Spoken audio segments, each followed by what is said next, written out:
కేంద్ర ప్రభుత్వం తలపెట్టిన ఆపరేషన్ ఖగార్కు వ్యతిరేకంగా సీతక్క గలం విప్పారు. గిరిజన ఆదివాసీ బిడ్డగా ఆదివాసీలపై కొనసాగుతున్న సైనిక దాడులను వ్యతిరేకిస్తున్నానని సీతక్క అన్నారు. గిరిజన మంత్రి ఛాంబర్లో ప్రజాభవన్లో మంత్రి సీతక్కతో భేటీ అయిన భారత్ బచావో సంస్థ ప్రతినిధులు గాదె ఇన్నయ్య, డాక్టర్ ఎంఎఫ్ గోపీనాథ్, జంజర్ల రమేష్ బాబులు అనేక విషయాలు తెలిపారు. అనంతరం మాజీ మంత్రి జానారెడ్డిని కలిసి బృందం కర్రెగుట్టలో జరిగిన ఖగార్ ఆపరేషన్ పరిణామాలను మాజీ మంత్రి దృష్టికి తీసుకెళ్లారు. శాంతి చర్చల కోసం తెలంగాణ నుండి ప్రయత్నాలు మొదలుపెట్టాలని వారు జానారెడ్డిని కోరారు. ఆపరేషన్ ఖగార్ను నిలిపివేసేలా తన వంతు ప్రయత్నం చేయాలని మంత్రి సీతక్కను విజ్ఞప్తి చేసిన భారత్ బచావో ప్రతినిధులు తెలంగాణ ఛత్తీస్గఢ్ సరిహద్దు కర్రెగుట్టల్లో నెలకొన్న ఉద్రిక్త వాతావరణాన్ని నిలువరించేలా చొరవ చూపాలని మంత్రి సీతక్కను కోరగా ఆమె ఖగార్ దాడులకు వ్యతిరేకంగా నిలుస్తానని తెలిపారు.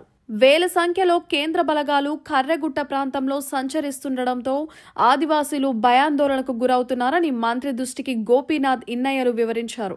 ఆపరేషన్ ఖగార్ను తక్షణం నిలిపివేయకపోతే పెద్ద ఎత్తున ప్రాణ నష్టం జరిగే అవకాశం ఉందని పేర్కొన్న ప్రతినిధులు ఆందోళన వ్యక్తం చేశారు. ఆపరేషన్ ఖగార్ నివారణకు కృషి చేయాలని మంత్రి సీతక్కను విజ్ఞప్తి చేసిన ప్రతినిధుల వివరాలకు ఆమె సానుకూలంగా స్పందించారు. ఆదివాసీల ప్రయోజనాల దృష్టిలో ఆపరేషన్ ఖగార్ను తక్షణం నిలిపివేయాలని మంత్రి సీతక్క కేంద్ర ప్రభుత్వాన్ని కోరారు. శాంతియుత వాతావరణం నెలకొల్పడమే ప్రభుత్వాల లక్ష్యంగా ఉండాలని సీతక్క అన్నారు. తెలంగాణ ఛత్తీస్గఢ్ సరిహద్దుల్లో శాంతియుత వాతావరణం నెలకొల్పాలి. మధ్య భారతంలోని ఆదివాసీ ప్రాంతాలు రాజ్యాంగంలోని షెడ్యూల్ 5 పరిధిలోకి వస్తాయని మంత్రి పేర్కొన్నారు. అక్కడ ఆదివాసీలకు ప్రత్యేక హక్కులుంటాయని ఆమె గుర్తు చేశారు. ఆదివాసీ ప్రాంతాల్లో ప్రత్యేక పరిపాలన విధానాలు ఉంటాయి. అందుకే ప్రభుత్వాలు రాజ్యాంగబద్ధంగా వ్యవహరించి వారి శాంతియుత జీవన విధానానికి ఎలాంటి ఆటంకాలు లేకుండా చూడాలని కోరారు. ప్రభుత్వాలు రాజ్యాంగానికి లోబడే వ్యవహరించాలి. బల ప్రయోగంతో కాకుండా చర్చల ద్వారా సమస్య పరిష్కారం జరిగేలా కేంద్ర ప్రభుత్వం వ్యవహరించాలని ఆదివాసీ బిడ్డగా కోరుకుంటున్నానని మరోసారి తెలిపారు. ఆదివాసీల హక్కులను ఎవరూ కాలరాయవద్దు. ఆ జాతి బిడ్డగా ఆదివాసీలకు అండగా నిలుస్తాను. ఆపరేషన్ ఖగార్తో ఆదివాసీలు తీవ్ర భయాందోళనతో ఉన్నారని ఇది సరైన ధోరణి కాదన్నారు. మావోయిస్టుల శాంతి చర్చల ప్రతిపాదనకు కేంద్రం సానుకూలంగా స్పందించాలి. రెండు వైపులా ప్రాణ నష్ట నివారణకు శాంతి చర్చలు మార్గం చూపుతాయి. శాంతి ఒకటే మార్గమని చర్చలకు మావోయిస్టులు ఒప్పుకున్నప్పుడు కేంద్ర ప్రభుత్వం కూడా శాంతి చర్చలకు సానుకూల వాతావరణం కల్పించాలని మంత్రి సీతక్క అన్నారు. కొంతకాలంగా ములుగు జిల్లా నుంచి మరి భద్రాచలం నియోజకవర్గం ములుగు జిల్లా నుంచి మొదలైనటువంటి మరి కేంద్ర బలగాల మోహరింపుతో అటు తెలంగాణ ప్రాంతంలో కానీ, ఛత్తీస్గఢ్లో కానీ, ఒరిస్సా కానీ, ఆంధ్ర కానీ, మరి మహారాష్ట్ర కానీ ఈ బార్డర్ అంతా కూడా 5th షెడ్యూల్ ఏరియా ఆ ప్రాంతంలో నివసించేటువంటి ఆదివాసులకు ప్రత్యేకమైనటువంటి అధికారాలు, హక్కులు ఉన్నాయి. వాటన్నింటిని కూడా కాపాడాల్సినటువంటి బాధ్యత కేంద్ర రాష్ట్ర ప్రభుత్వాల మీద ఉంది. ఈరోజు మరి ఆదివాసీ సంఘాలు కానీ, గిరిజన సంఘాలు కానీ, దళిత సంఘాలు, బహుజన సంఘాలు, ప్రజాస్వామిక సంఘాలన్నీ కూడా మరి ఒక జేఏసీగా ఏర్పడి శాంతి చర్చలకు మావోయిస్టులను పిలవాలని ర్యాలీ చేసి నాకు అదేవిధంగా ఇక్కడ మన కలెక్టర్ గారికి కూడా వారు ఒక మెమోరాండం ఇవ్వడం జరిగింది. ఇచ్చినటువంటి మెమోరాండాన్ని ఖచ్చితంగా కేంద్ర ప్రభుత్వం దృష్టికి, అదేవిధంగా రాష్ట్ర ప్రభుత్వం దృష్టికి, ముఖ్యంగా మరి ఆదివాసీ బిడ్డగా ఉన్నటువంటి రాష్ట్రపతి గారి దృష్టికి కూడా తీసుకెళ్లి మరి ఆదివాసీలు నివసించేటువంటి అటవీ ప్రాంతాల్లో శాంతియుత వాతావరణం ఉండాలి. స్వేచ్ఛగా వాళ్ళు అడవిలోకి వెళ్లి ఆదివాసీలు వాళ్ళకు కావలసినటువంటి కాయలు, పండ్లు, గడ్డలు, చీపుర్లు, ఇప్ప పువ్వులు, మరి వాగులలో చేపలు ఇట్లాంటివన్నీ కూడా నిత్యావసరం వాళ్లకు జీవనాధారం. అవి కూడా ఇవాళ వాళ్ళు బయటికి రాకుండా భయం గుప్పిట్లో బతుకుతా ఉన్నారు.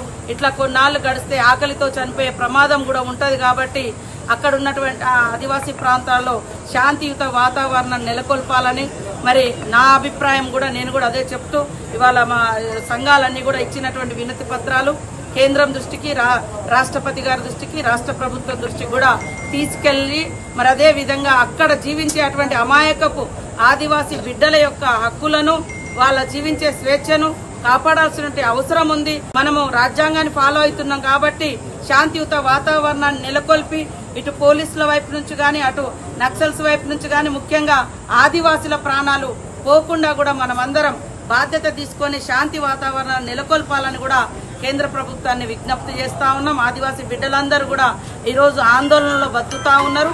అక్కడ కేంద్రంలో ఉన్నటువంటి రాష్ట్రపతి గారు స్పందించే వరకు వారి దృష్టికి కూడా నేను ఈ యొక్క సమస్యను తీసుకెళ్తానని ఈ సందర్భంగా తెలియజేస్తాను.